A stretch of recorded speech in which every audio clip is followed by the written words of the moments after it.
కేవలం ₹1,00,000 ఇన్వెస్ట్‌మెంట్‌తో మీరు మేధా ఇన్‌స్టిట్యూట్ బ్రాంచ్‌ని మీ ప్రాంతంలో ప్రారంభించండి. సో, ఒక 3 రోజులుగా అవుతున్నాయి. డిఫరెంట్ కైండ్ ఆఫ్ రాజకీయాలనేవి చూస్తున్నాము. ఇలాంటి ఒక కాన్‌ఫ్లిక్ట్ అనేది మనకి తెలంగాణ ఉద్యమం టైంలో కనిపించింది. తెలంగాణ రాష్ట్రం ఏర్పడక ముందు కనిపించినటువంటి సిట్యుయేషన్. ఇప్పుడెందుకు సడెన్‌గా ఇలా పాపప్ అయ్యి వచ్చేసింది బయటికి? అంటే దీన్ని మీరు చాలా మీడియా దీన్నంతా ఒక రాజకీయాలు హ్మ్. అని రాజకీయాలు అనే ఒక పొలిటికల్ అంటే ఒక ఫిలాసఫీని తగ్గించి కించపరుస్తున్నారేమో అని అనిపిస్తుంది. హ్మ్. ఇదంతా abusive kind of verbal dialogues. అవును. అలా రాజకీయాలు ఏం లేవు. అది రాజకీయం కూడా కాదు. కానీ ఒక బ్రాడర్ సెన్స్‌లో ఇప్పుడు నడుస్తున్నటువంటి ఈ చర్చ అంతా రాజకీయ పార్టీల మధ్య, రాజకీయ వ్యక్తులతోటి, రాజకీయాల సంబంధించినటువంటి అంశాల మీద జరుగుతుంది కాబట్టి, మనం కూడా కంపల్సరీగా వాటిని రాజకీయాలనే అనాల్సి హ్మ్. వస్తున్నది. హ్మ్. భారతదేశంలో రాజకీయాల పట్ల గౌరవం తగ్గుతూ రావడం అనేది మనం గమనిస్తూనే ఉన్నాం. కానీ హఠాత్తుగా తెలంగాణలో ముఖ్యంగా నిన్న, మొన్న ఈ వారం 10 రోజుల్లో వస్తున్నటువంటి మాటలు గానీ, నాయకులు మాట్లాడుతున్నటువంటి మాటలు గానీ, రాజకీయ పార్టీలు చేపడుతున్నటువంటి చర్యలు గానీ, చాలా అసహ్యకరమైనటువంటి దశకి, హ్మ్. వెగటు కలిగించేటువంటి స్థితికి చేరుకున్నాయని చెప్పక తప్ప. ఇది మొత్తానికి కారణం ఏమిటి? ఇది ఈ స్థాయిలోకి వెళ్ళడానికి కారణం ఎవరు? ఎందుకు ఇవాళ జనం అసహించుకునేటట్టుగా వీధి రౌడీలలాగా, నేను మళ్ళీ చెప్తున్నాను, వీధి రౌడీల కంటే అధ్వాన్నంగా ఎమ్మెల్యేలు రోడ్ల మీద బాహాబాహికి హ్మ్. దిగుతున్నారు అని అనుకున్నప్పుడు, దీనికి మొత్తం మూలం యాంటీ డిఫెక్షన్స్‌కి సంబంధించినటువంటి అంశం. అంటే ఒక పార్టీలో గెలిచినటువంటి ఎమ్మెల్యేలు హ్మ్. ఆ పార్టీ ఫిరాయించి వేరే పార్టీకి వెళ్ళడం వలన జరిగినటువంటి తలెత్తినటువంటి సమస్య. కాంగ్రెస్ పార్టీ సరే మళ్ళీ ఈ చర్చకు పోతే ఏమవుద్దంటే అంతకుముందు వాళ్ళు చేయలేదా? అంతకుముందు వీళ్ళు చేయలేదంటే ఎవరు చేసినా కూడా ఈ పొరపాటు పనుల వల్ల, హ్మ్. ఈ తప్పుల వల్ల ఇవాళ ఈ స్థితి ఈ రాజకీయాల్లోకి వచ్చింది. గతంలో కేసీఆర్ చేసినారు ఇదే పని. అంతకుముందు రాజశేఖర రెడ్డి చేసినారు ఇదే పని. దేశంలో ప్రతి రాష్ట్రంలో ప్రతి చోట ఇదే పని చేస్తున్నారు. ఇది జరిగినప్పుడు దాన్ని ప్రోత్సహించినటువంటి తెలంగాణ కాంగ్రెస్, హ్మ్. ఇట్లాంటి వాళ్ళందరినీ కూడగట్టుకున్నటువంటి తెలంగాణ కాంగ్రెస్ కొన్ని తప్పులు చేసుకుంటూ పోతుంది. ఈ తప్పులు చేసుకుంటూ పోవడం వల్లనే ఇవాళ హైకోర్టు తప్పుపట్టే దశకి వచ్చింది. హైకోర్టు స్పీకర్కు నోటీస్ ఇచ్చేటువంటి స్థితికి, లేదా స్పీకర్ కార్యాలయానికి షెడ్యూల్ మా ముందు పెట్టండి అని చెప్పే అంత పరిస్థితికి దారితీసిందని అనుకోవచ్చు. ఈ మొత్తం ప్రాసెస్ జరుగుతున్నప్పుడే ఇంకొక రెండవ తప్పు ఏం చేసినారనంటే నిజంగా ముమ్మాటికి తప్పే అది. ఎందుకంటే ఒకటి, వీళ్ళని తీసుకోవడం తప్పు. హ్మ్. మీకు అవసరం లేదు వాళ్ళని తీసుకోవడం. ఒకవేళ తీసుకున్నా దొంగచాటుగా తీసుకోవడం అనేది రాజకీయ పార్టీలు చేస్తుంటాయి. కానీ మాకేం తక్కువ అని మీసం మెలేసి మీరు బహిరంగంగానే తీసుకున్నారు. జూలై 12వ తారీఖు నాడు అరికెపూడి గాంధీ అనే ఒక శేరిలింగంపల్లి శాసనసభ్యుడు బీఆర్ఎస్ నుంచి ఎన్నికై ఆయన కాంగ్రెస్ పార్టీలో చేరినాడు. దీనికి సంబంధించి అన్ని న్యూస్ పేపర్స్, తెలుగు ప్రాంత రాష్ట్రాల్లో అన్ని న్యూస్ పేపర్స్ దానికి రాసినారు.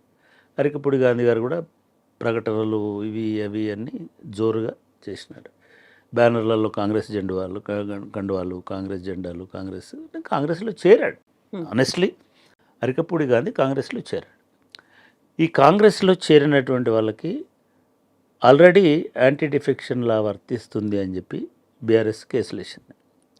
దానిలో ఇమ్మీడియట్గా ముగ్గురిని అయితే ఎందుకంటే 3 నెలలు అయిపోయింది, వీళ్ళ మీద చర్య తీసుకోలేదు స్పీకర్ గారని వీళ్ళు కోర్టుకు వెళ్ళినారు. హ్మ్. మొదటి దశలో వెళ్ళిన ముగ్గురు మీద వెళ్ళినారు. దానం నాగేంద్ర అయ్యుండొచ్చు, కడియం శ్రీహరి గారు అయ్యుండొచ్చు, తెల్లం అదేవిధంగా వెంకట్రావు. తెల్లం వెంకట్రావు గారు అయ్యుండొచ్చు. ఈ ముగ్గురి పైన వీళ్ళు మొదటి దశలో వెళ్ళిన వాళ్ళు కాబట్టి వాళ్ళ కోర్టుకు వెళ్ళినారు. హ్మ్. కోర్టు ఒకవైపు స్పష్టమైన ఆదేశాలు ఇచ్చింది. అంటే ప్రభుత్వం కూడా ఎట్లా బదనామవుతుందంటే అవుతుందంటే ముఖ్యంగా రేవంత్ రెడ్డి గారు బహుశా మరి ఆ సలహాలు సరిగ్గా లేవా, వాళ్ళ ఆలోచనలు సరిగ్గా లేవా మనది లేదు. అది ఇచ్చిన రోజుననే అరికెపూడి గాంధీ గారికి పిఎస్సి ఇచ్చినారు. అంటే మీరు ఏ పార్లమెంటరీ ప్రొసీజర్ చూసినా, అసెంబ్లీ అయినా పార్లమెంట్ అయినా, ఈ పబ్లిక్ అకౌంట్స్ కమిటీ అనేటువంటిది నెహ్రూ గారి హయాం నుంచి కూడా ఇది ప్రతిపక్షాలకు ఇచ్చేటువంటి ఒక పదవి.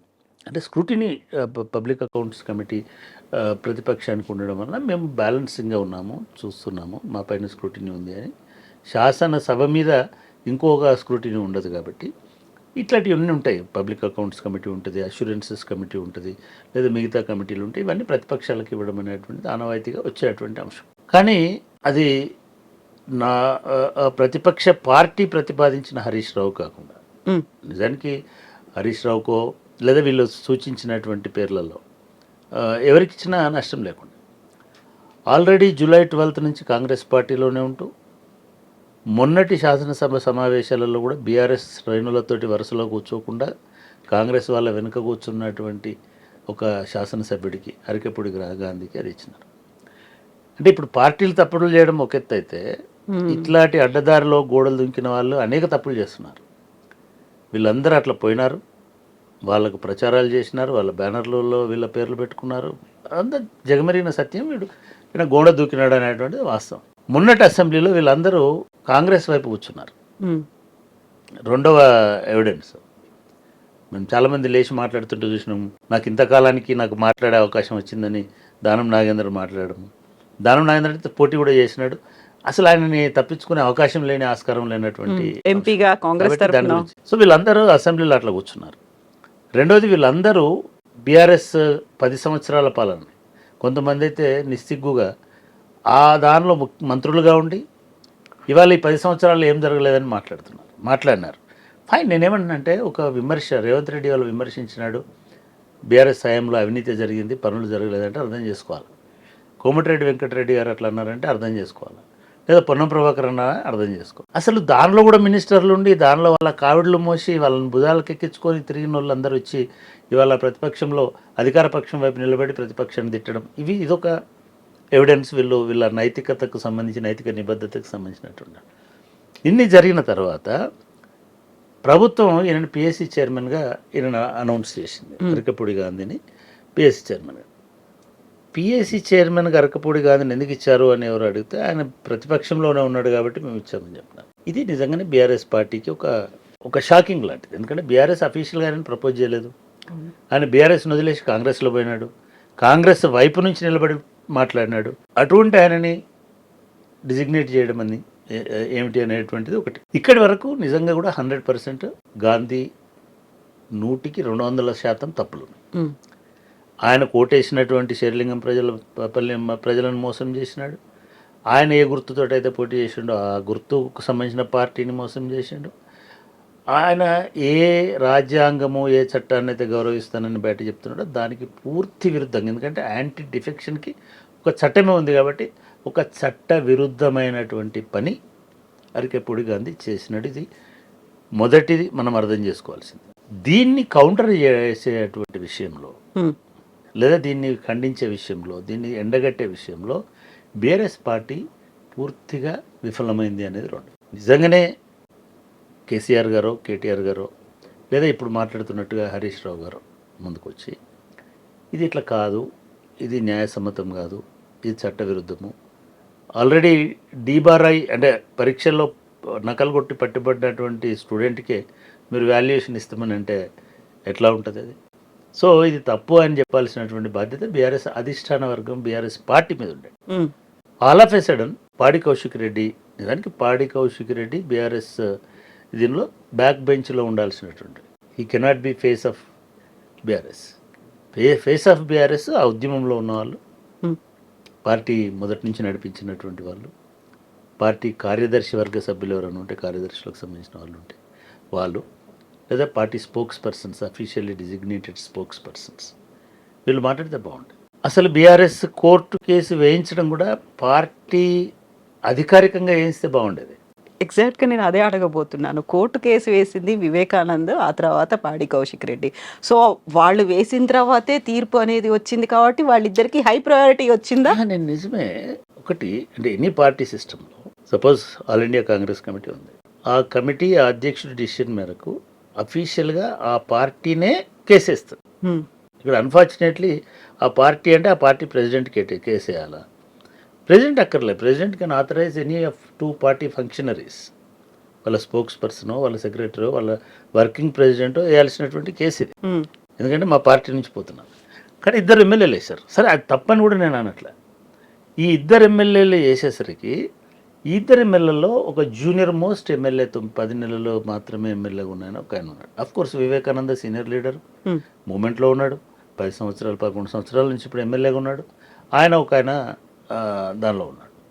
సరే, మొత్తానికి వీళ్ళకి అనుకూలమైనటువంటి కోర్టు అనుకూలంగా వచ్చినటువంటి ఆనందం కూడా లేకుండా ఈ పాడి కౌశిక్ రెడ్డి అనేటువంటి శాసనసభ్యుడు ఆ ఒక ప్రెస్ కాన్ఫరెన్స్లో అనవసరమైన సెల్ఫ్ గోల్ చేసుకున్నాడు.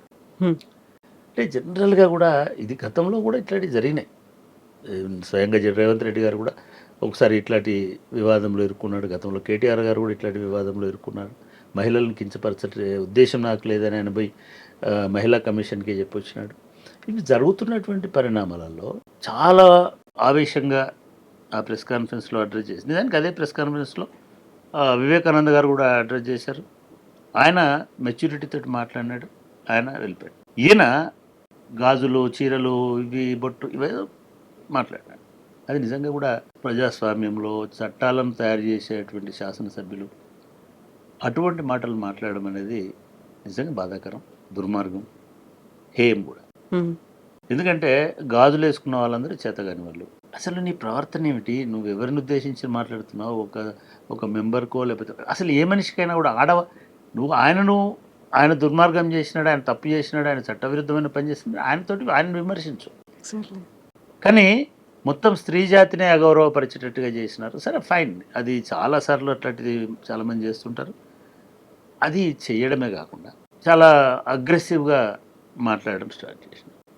అందులో చెప్పారు కూడా, అరకపూడి గాంధీకి నేను ఇవి పంపిస్తున్నాను అని కూడా చెప్పారు. ఇది వాళ్ళు పర్సనల్గా తీసుకున్నారు. డెఫినెట్గా ఎవరైనా ఒక ప్రెస్ కాన్ఫరెన్స్లో మాట్లాడి అసలు నువ్వెవడివి, నువ్వు ఎప్పుడు వచ్చినావు, ఇట్లాంటి సమస్యలు వస్తాయి. ఏ పార్టీ నుంచి ఇవన్నీ ఉంటాయి.